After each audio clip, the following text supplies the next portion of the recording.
Welcome to Thinking Deeper by 6-7. Today we are looking at the shared DNA of human belief. We're going to be exploring how a single narrative thread kind of splits into Judaism, Christianity, and Islam, and then how these ancient flood myths that you find all over the world actually mirror Hindu scriptures. We're also getting into the really controversial stuff, Yeah, the definitions of God, of idols, and even atheists that they really shape modern conflict. It's a journey from, I guess, the Garden of Eden all the way to the geopolitical borders of the Middle East. that is quite the agenda. But yeah, I'm ready. It's good to be here. It feels like we're stepping onto a bit of a minefield with this one, doesn't it? A little bit, yeah. I mean, usually we're breaking down, tech or history, maybe psychology, but today we are wading into the very things people start wars over. It can definitely feel that way. Mm. But I think the whole mission of this deep dive is to try and diffuse that minefield a little. How so? Well, we're not here to preach or take sides, and we're definitely not here for any kind of political fear-mongering. We are just looking at the raw source material. This whole conversation is sort of sparked by a really fascinating analysis by Dhruv Rathi, specifically looking at the reality of Quran and Bible. But we're expanding on that, Oh, right? absolutely. We're pulling in the Vedas, we're looking at ancient Mesopotamian texts, Greek myths, and even how modern secular thought kind of fits into all this. And the goal really is to find those aha moments. Because I feel like a lot of us, whether you're religious or spiritual, or maybe you're a hardcore atheist, we all tend to stick to our own lanes. We know our story, or we know exactly why we don't believe that story. But we rarely look over the fence. Exactly. We don't look at the structural engineering of the belief system next door. And when you do, you start to realize the blueprints are, well, they're shockingly similar. So let's just jump right in. I want to start with a little game, actually. Okay, I'm intrigued.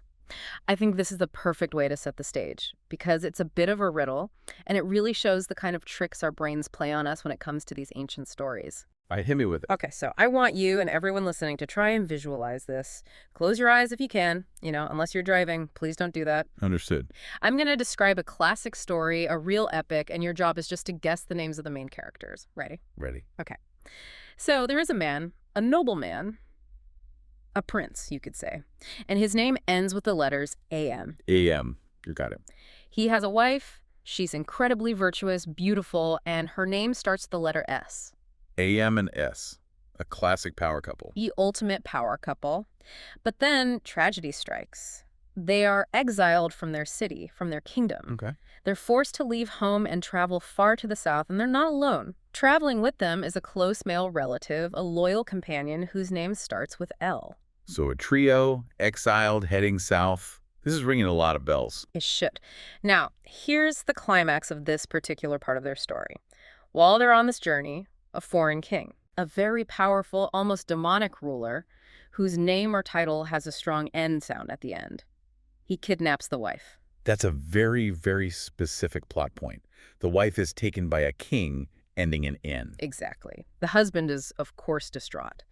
But eventually, after a great struggle, the wife is freed, her honor is preserved, and the couple reunites to continue on their great destiny. So, who are we talking about? I mean, I know exactly where my mind went Yeah. instantly. And I have a feeling most people listening are probably shouting the same names at their speakers right now. If you are like most people, and especially if you have any familiarity at all with Indian culture or Eastern traditions, you are absolutely We're certain 100% certain. that I just described the Ramayana. That's a perfect fit. You have Ram, ends in A.M. You have Sita, starts with S. His devoted brother, Lakshman, starts with L. And the villain. The demon king Ravam. Yeah. Ends in that N sound. The exile to the forest, traveling south across India, the kidnapping of Sita. It is the quintessential Indian epic. You would bet money on it, wouldn't you? I absolutely would. And you would lose your money. Because that is the trap. That is not the story I just told. So who was it then? The story I just described is about a man named Abraham, or as he was known then, Abram, ends in A.M. Abram. Okay. His wife's name was Sarai, later Sarah, starts with S. Why? They were traveling with his nephew, Lot. Starts with L. They travel south from their home in Canaan down to Egypt because there's a famine. And the king who takes the wife. The Pharaoh of Egypt. And in many tellings or translations, the titles resonate with that N sound. But the narrative beat is identical. The foreign king takes the wife, thinking she's the man's sister. We'll get to that part later, I'm sure. Oh, yes. And then God intervenes, sending plagues down on the pharaoh's house, and she is returned, untouched. That is what we call the great narrative misdirection. And it is. It's genuinely chilling how well that works. It's spooky, right? Why? How can these two stories from two completely separate parts of the ancient world be so structurally similar? Well, it highlights something absolutely crucial about what you call the DNA of belief. Right. You have these two massive traditions, the Abrahamic lineage, which comes out of the Middle East, and the Dharmic lineage out of India. And they're almost always framed as being completely separate, if not in opposition. Like apples and oranges. Exactly. But at their very roots, they share these archetypal structures, these fundamental human stories. So is it just a coincidence? Or is there something else happening? Well, anthropologists might argue it's about the universal human experience. I mean, stories about exile, about powerful tyrants, about the vulnerability of your family, These are the things that kept ancient people up at night. whether they were living on the banks of the Nile or the banks of the Ganges. These are the core human fears and hopes. So we're not doing a deep dive on the Ramayana today, fascinating as that would be. Maybe another time. We are focusing on the guy in the second version of that story, Abraham. Yes, Huh. Abraham, he is without a doubt the keystone for this whole discussion. We hear this term all the time, right? Abrahamic religions gets thrown around on the news, but let's actually define that. Who is this guy, and why do literally billions of people today call him father? Abraham is the common denominator. He is the historical, or at least the traditional pivot point, where a huge chunk of humanity shifts its thinking. A shift from what to what? From polytheism to monotheism. Yeah. Before him, the world was full of gods. Every city had a god. The sun was a god, the river was a god, the moon was a goddess. Right. Abraham introduces, or some would say reintroduces, the concept of a singular, supreme, overarching entity. The one God. The one God. And so Jews, Christians, and Muslims all trace their spiritual lineage, and in many cases their literal lineage, right back to this one man. That's what makes them Abrahamic. Their family. They are, in a very real sense, all part of the same family. Which is just wild to think about when you see the conflicts that define so much of our worlds, Israel and Palestine, the history of the Crusades, all these geopolitical tensions. It's a family feud. It's a massive, centuries-long family feud. It is the very definition of a shared heritage. But even within that family, within that shared heritage, there's a debate about where it all actually begins. Who was the first to really talk to this God? Okay, let's unpack that. Because the origin story of the origin story isn't even settled, is it? No, not at all. If you ask a Jewish scholar, or many Christians, they'll likely say Abraham is the first true prophet. Why him specifically? Because he's the one who establishes the covenant, the contract, the deal with God. He's the founder of the nation. But there are other views. In the material we looked at, Drew Vrathi points out that some ancient texts and even some Christian traditions look further back to a figure named Enoch. Enoch. Now that is a deep cut. It really is. Most people probably haven't even heard of him. He just gets a brief mention in Genesis. He's a descendant of Adam, but he lives generations before Abraham. And the text says something really mysterious about him. What's that? It just says he walked with God for 300 years, and then he was no more because God took him away. He didn't die. He didn't die. He was just taken. The implication is that there was this incredibly deep personal connection to the divine that existed long before the official religion ever started. But then if you shift over to the Muslim perspective, the timeline gets pushed back even further. All the way back. Correct. In Islam, the prophetic line doesn't begin with Abraham or even with Enoch. It starts at the very beginning of the human story. With Adam. With Adam. The first human being is also considered the first prophet. The guy with the fig leaf.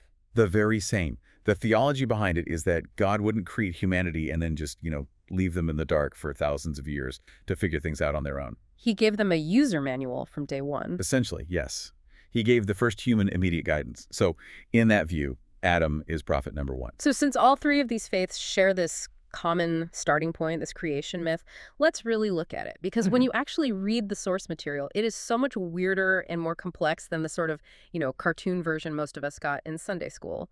Oh, absolutely. The popular image is extremely simplified. We've all seen the painting, right? Michelangelo's creation of Adam on the Sistine Chapel ceiling. It's iconic. The old bearded man in the sky reaching out. And Adam is just sort of lounging there on a rock and their fingers are almost touching. That tiny gap between the fingers, That's supposed to represent the spark of life, the divine spark passing from the creator to the creation. And the text says, God formed Adam from what? From the dust of the ground, or in other translations, clay or mud, and then he breathed into his nostrils the breath of life. But here's the part of the story that always, kind of bugs me. God makes Adam, he puts him in this perfect paradise, the Garden of Eden, everything's amazing, but then God seems to realize there's a bug in the code. The loneliness problem. Yeah, the loneliness problem. Isn't that a bit strange for a being that's supposed to be all-knowing and all-powerful to create something and then go, oh, hang on, he's lonely, I forgot to code in a companion. He needs a patch. It feels like a developer releasing a patch on launch day. It's a fantastic way to put it. And, theologians have wrestled with that for centuries. The text says very plainly, it is not good for man to be alone. So what does he do? He starts experimenting. He creates all the animals, all the birds of the air, and brings them to Adam one by one to see if any of them will be a suitable partner. How about this one? Here's a cow. Is this your soulmate? No. Okay, here's a giraffe. Also no. It's almost comical. And when none of them are a suitable helper, God moves to plan B. The famous rib. He puts Adam into a deep sleep, takes one of his ribs, or some translations say a side, and from that he fashions a woman. Eve, or in Hebrew, Ava. Ava, which means life. And this part is crucial. She's made from the same substance as Adam. She's not a separate creation from the dust like the animals were. She is of him. So it establishes a fundamental connection, an equality. Exactly. Bone of my bone, flesh of my flesh. Okay, so now they're together in paradise. Everything is perfect. They have the run of the place. But there is one rule. Just one big, red, shiny button they are not supposed to push. The forbidden fruit. Specifically, the fruit from one tree. The tree of the knowledge of good and evil. And it's important to note, right, that there was another special tree. Yes, the tree of life. And they were, at this point, allowed to eat from that one. But the knowledge tree was strictly off limits. And then enter the antagonist, the snake. The serpent. Can we just talk about the snake's sales pitch for a minute? Because he's a surprisingly modern and sophisticated marketer. He really is. He doesn't approach Eve and say, hey, this apple is really juicy and delicious. No, he doesn't appeal to her hunger. He appeals to her ego. He goes straight for the ego. He says, and this is almost a direct quote, God knows that when you eat of it, your eyes will be opened and you will be like God. That's the pitch. It's a promise of an upgrade. It is an appeal to power, to enlightenment. Yeah. It's basically saying you're running on the free version, human 1.0, but if you just eat this, you get the premium upgrade. You get God mode. And that is such a deeply human temptation. We don't just want to be happy. We want to be in control. We want to know everything. So she eats it. She gives some to Adam. He eats it. And then, instantly, the shame hits. The loss of innocence. They realize they're naked. They start making clothes out of fig leaves. They hide from God. And when God confronts them, that's when the punishment, what Christians call the fall, is handed down. And these curses, as you said before, are basically an ancient explanation for why life is so hard. It's an etiology. It's the origin story for human suffering. Let's just list them because they are pretty brutal. First up is the snake. He's condemned to crawl on his belly and eat dust for the rest of his days. It's a story to explain why snakes don't have legs. Simple enough. Then the woman. Pain in childbirth. Yeah. Which, has always seemed like a wildly disproportionate punishment for eating a piece of fruit. Just a little bit. It is the curse of biology. Yeah. The very act of bringing new life into the world will be agonizing. Mm. And then, for the man. Work. The daily grind. Exactly. The curse of Adam is that the earth will no longer just spontaneously provide for him, like it did in Eden. He has to toil. By the sweat of your brow you will eat your food. It explains why farming is hard, why we have 9-to-5 jobs, why survival itself is a constant struggle. The honeymoon is over. Welcome to reality. It's interesting how pop culture is still so obsessed with this story. The analysis we looked at mentions the 2009 movie Knowing with Nicolas Cage. Yes, the sci-fi disaster movie. Spoiler alert for a movie that's over a decade old, but the ending is a literal, direct retelling of this origin story. How so? The world is ending, but these two children are saved by what are essentially aliens or angels, and they're dropped off on a new, pristine paradise planet to start humanity over again. And the final shot. The final shot is the two kids running through a field towards a giant glowing tree. It is Adam and Eve, take two. We are just obsessed with the idea of a reset button. We mess things up so badly, and we fantasize about wiping the whole slate clean and starting over. Which is the perfect transition to the ultimate reset button in these texts. Because apparently the curses and the exile from Eden weren't enough. Humans just kept messing up. Right. They leave the garden, the population grows, and apparently we just get more and more wicked. And this leads to one of the most theologically disturbing concepts, in my opinion. The God of regret. Exactly that, the God of regret. The text says that God looked down at the wickedness of humanity and regretted that he had ever created them. It grieved him to his heart. And again, I have to play the skeptic here. If God is omniscient, if he knows the past, the present, and the future all at once, how can he regret something? Didn't he know this was going to happen when he was making the mud pie in the first place? That is the central paradox, isn't it? The clash between free will and predestination. If God grants humanity true free will, then he has to allow for the possibility of catastrophic failure. So the regret isn't a lack of foresight. Many theologians would argue no, it's an emotional expression of grief. It's a parent saying, I wish you hadn't chosen to do that, even if on some level they knew you might. It's about the pain of the choice, not the surprise. And the grief is so immense that he decides the only solution is to drown everyone. The universal flood, the ultimate purge. But he finds one righteous man in a world of corruption, Noah, or Nu in the Quranic tradition. And we all know the story from there. Build a boat, a really, really, really big boat. An ark. God gives him the exact dimensions. He's told to bring his family on board and pairs of every living creature, 2 of every kind. And then the rain starts. For 40 days and 40 nights, the floodgates of heaven open. But the water remains for much longer. The entire earth is submerged for 150 days. And eventually the ark comes to rest on the mountains of Ararat. Right. And Noah sends out birds, first a raven, then a dove, to check for dry land. When the dove finally comes back with an olive leaf, they know it's safe to emerge into a washed, clean world. Okay, so that is the biblical and Quranic version, the Abrahamic version. But here is where this deep dive gets really mind-bending. This story isn't just a Middle Eastern story. If you zoom out on the map of ancient mythology, you find this exact same story everywhere. This is one of the biggest aha moments in all of comparative mythology. Let's start by looking at Hinduism. There's the story of King Manu. Walk us through that one, because the parallels are, they're almost suspicious. It starts with King Manu washing his hands in a river one day. A tiny fish swims into his hands and begs for protection. Okay. So Manu, being a good king, saves the fish. He puts it in a jar, but the fish keeps growing. It outgrows the jar, so he moves it to a tank.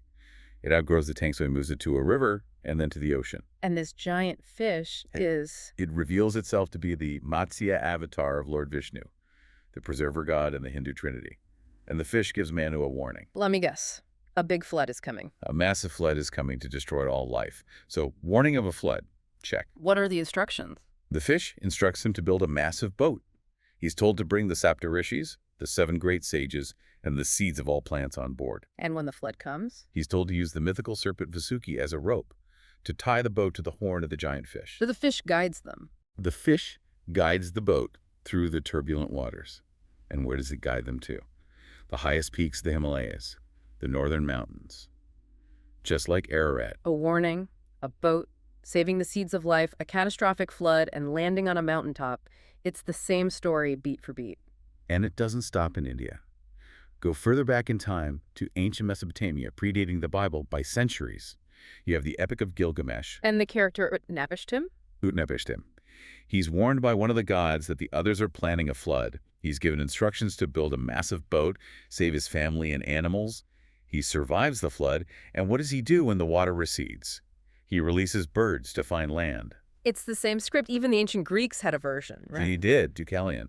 He's warned by his father, the Titan Prometheus, that Zeus is angry and is going to flood the world. So he builds a chest, an ark, to survive the deluge with his wife. So what is going on here? How is this possible? Did everyone just copy each other's homework? That's one theory, the cultural transmission theory. That these stories originated in one place, probably Mesopotamia, since their version is the oldest we found, and then spread. Through traders, travelers. Exactly. People moving along the Silk Roads and the incense routes, sharing stories around campfires for 1,000 years. The story of Utnapishtim travels west and evolves into Noah, and it travels east and evolves into Manu. Okay, that makes sense. What's the other theory? The other theory is even more profound. It's the global memory theory, Meaning? meaning that this isn't just a story, it's a memory. We know that at the end of the last ice age, around 12,000 years ago, the world went through a period of catastrophic melting and sea level rise. So this could be a real event. It could be. There's a specific hypothesis called the Black Sea deluge theory, which suggests the Black Sea used to be a small freshwater lake, and it was violently and suddenly flooded by the Mediterranean Sea bursting through the Bosporus Strait. So these myths might actually be a kind of a collective PTSD. That's a perfect way to describe it. A civilizational trauma. Ancient coastal and river-dwelling peoples all over the world lived through a catastrophe where the water rose and swallowed their entire world, And they passed that terror down for thousands of years. until it was codified as a story about the judgment of God. It's terrifying to think about that we might be carrying the memory of a real global apocalypse in our most sacred religious texts. It speaks to a very deep primal fear. But notice the hope in all of them, too. The idea that a few righteous people can survive the end of the world. It is the plot of every single disaster movie. From Roland Emmerich's 2012 to the movie Noah, we are desperate to believe there's an ark. Okay, let's pivot from that. We've established this shared DNA Abraham, the creation story, the flood, we see the unity, but now I want to get into the conflict. Because if the stories are so similar, why are the followers so often at each other's throats? Let's talk about the big one, idolatry. This is where the theological rubber really hits the road, and it's where the definitions of God, believer, and atheist start to get weaponized. And we have to go back to Abraham, because before he was the father of nations, he was, according to some traditions, a bit of a rebel. An iconoclast. Yeah. A breaker of images. There's this incredibly famous story about a young Abram in his father's idol shop.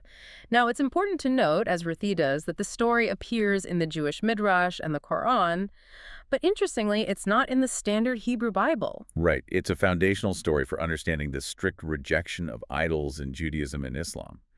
The story goes that Abram's father, Terah, was an idol maker and seller. It was the family business. He carved statues out of wood or stone and sold them as gods. And young Abram just sees right through the scam. He sees the logical fallacy in it all. What happens? One day, he's left in charge of the shop. Man comes in wanting to buy an idol. Abram asks him, "How old are you?" And the man says, "I'm 50 years old." Okay. And Abram replies, "It's a shame that a man of 50 years would bow down to a statue that was made just yesterday." That is a sick burn. He's essentially shaming the customer. He is.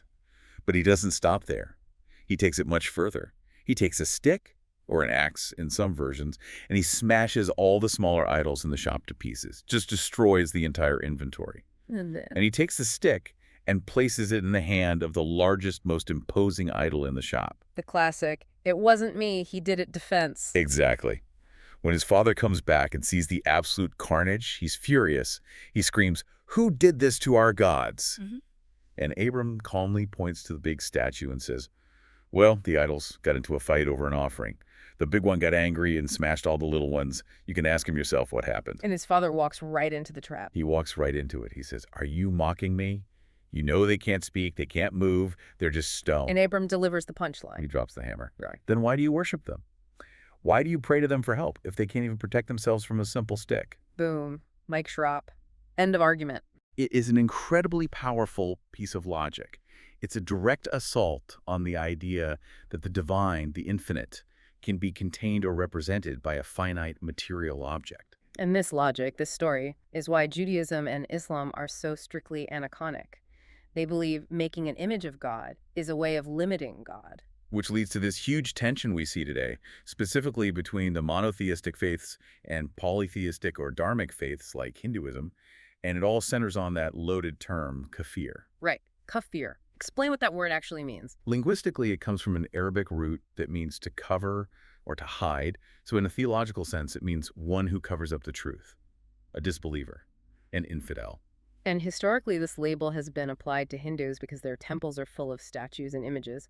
They're seen as the quintessential idol worshippers that Abraham was railing against. Exactly. But this is where the analysis we're looking at brings up a really crucial nuance, a deep misunderstanding that often gets lost in the polemics and the shouting matches. The Hindu perspective on idol worship is completely different from how outsiders perceive it. So let's clear it up. Because I think a lot of people, especially from a Western or Abrahamic background, Hmm. look at a Hindu temple and they just see people bowing to statues of gods with elephant heads or multiple arms. Right. And from their perspective, that looks like a clear violation of the no graven images rule.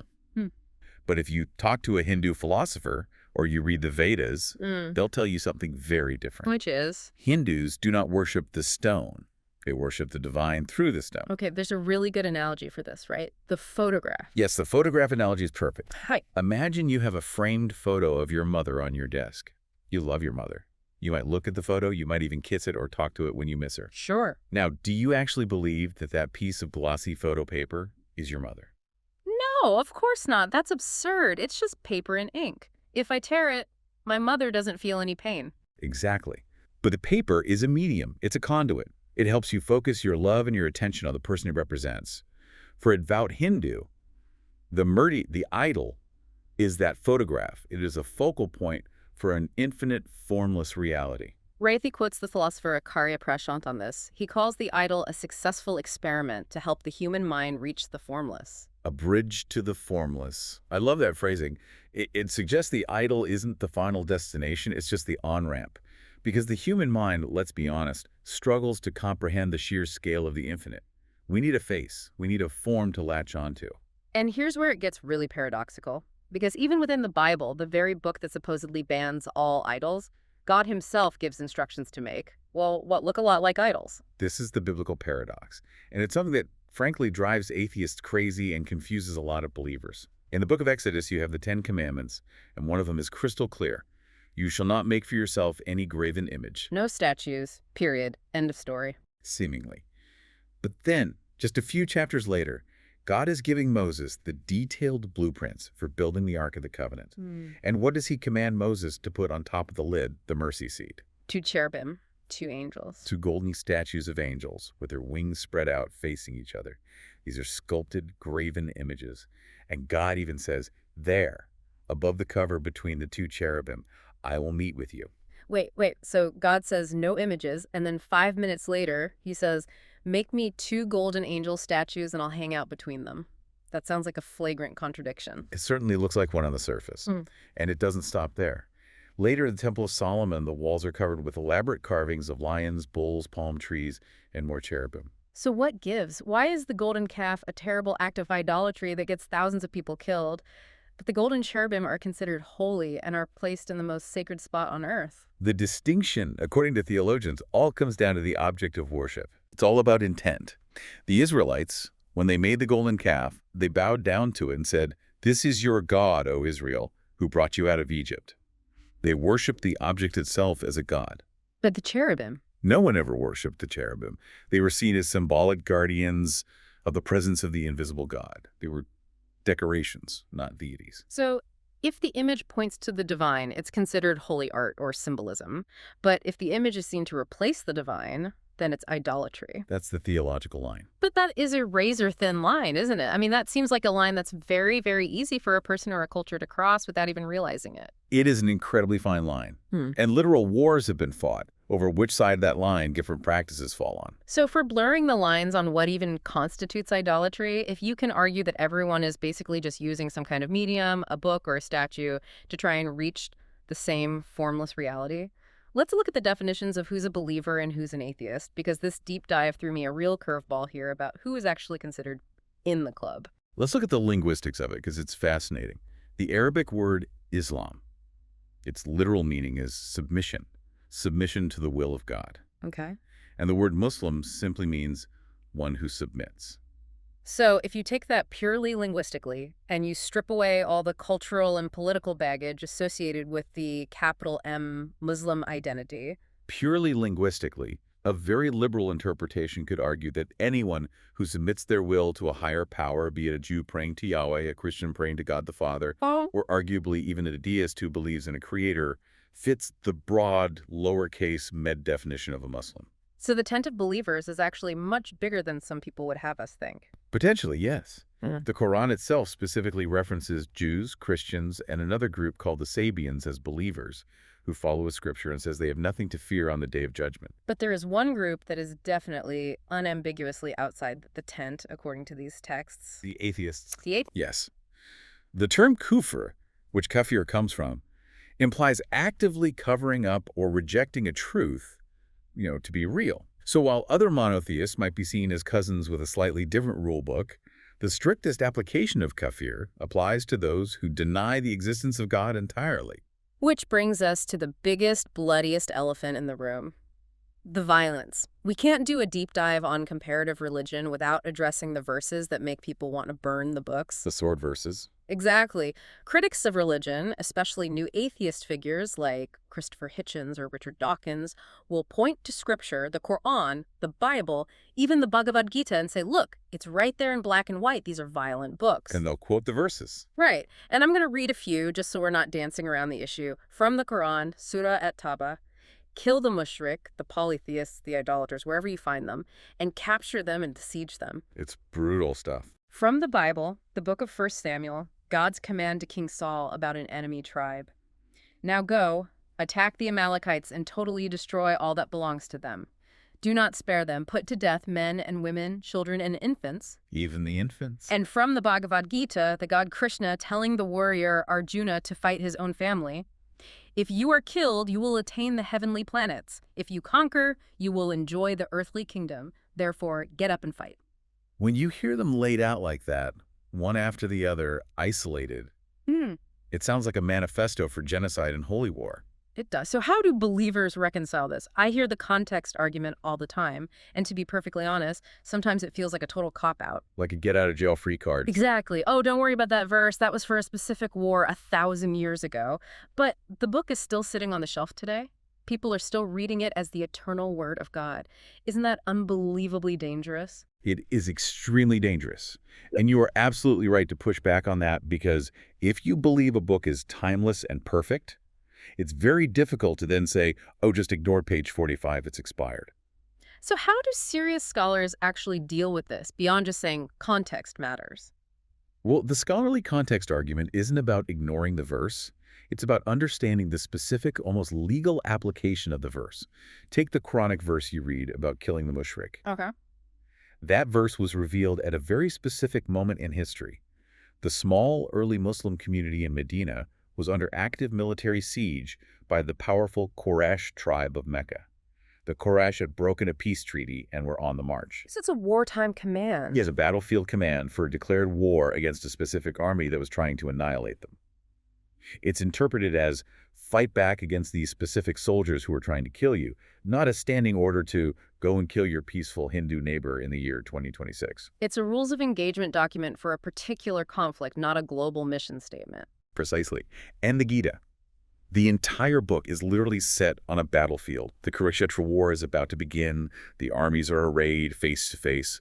Arjuna, the hero, is having a massive panic attack about having to kill his own cousins and teachers. Right. Krishna isn't telling some random guy on the street to go start a fight. He's telling a soldier, a general, to do his duty as a warrior in a righteous war that has already been declared and is unavoidable. Okay, what about the Bible and the Amalekites? That one seems the hardest to explain away because it specifically mentions killing children. That is honestly the most difficult one for modern sensibilities. And again, the only real historical explanation is that it was a command related to a specific tribal conflict in the brutal Iron Age, a harem or total war context that was common then.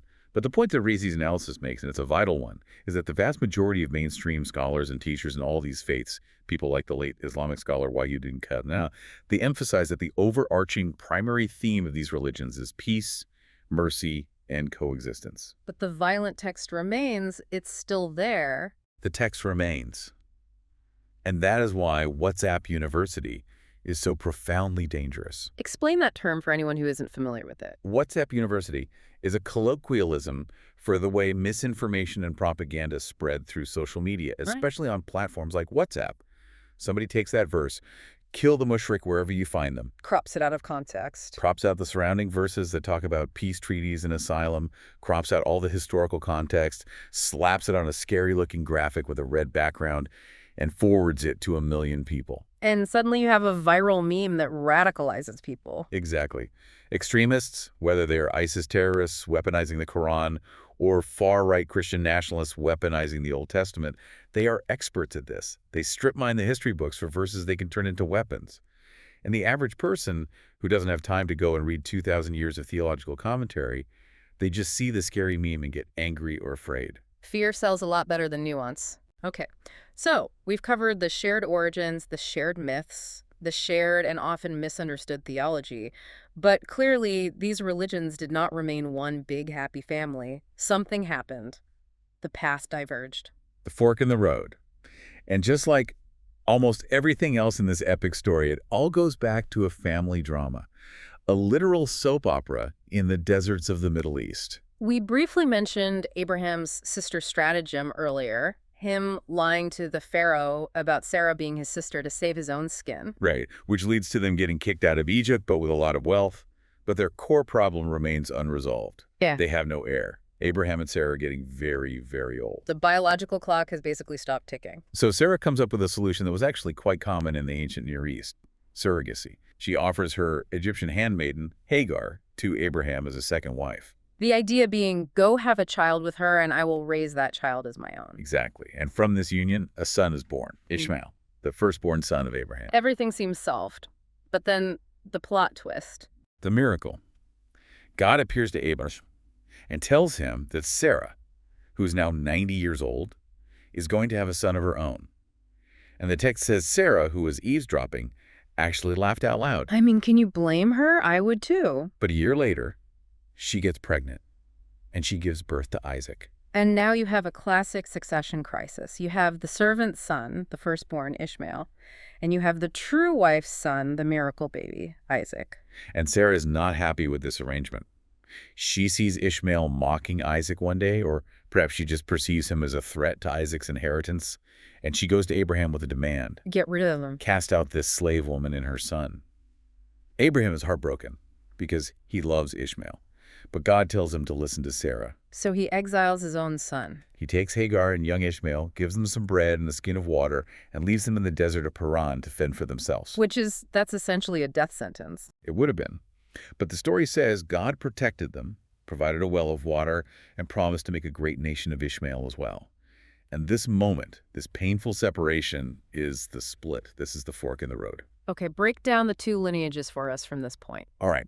Judaism and Christianity trace their entire spiritual lineage through the son of the promise, Isaac. Isaac has a son named Jacob. Jacob famously wrestles with an angel and is renamed Israel. As in the nation of Israel. As in the nation. And he has 12 sons who become the founders of the 12 tribes of Israel. From this line, down the centuries, you get King David, King Solomon, and eventually, according to Christian tradition, Jesus. Okay, so that's the Isaac lineage. What about Ishmael? Ishmael grows up in the desert, becomes a skilled archer, and marries an Egyptian woman.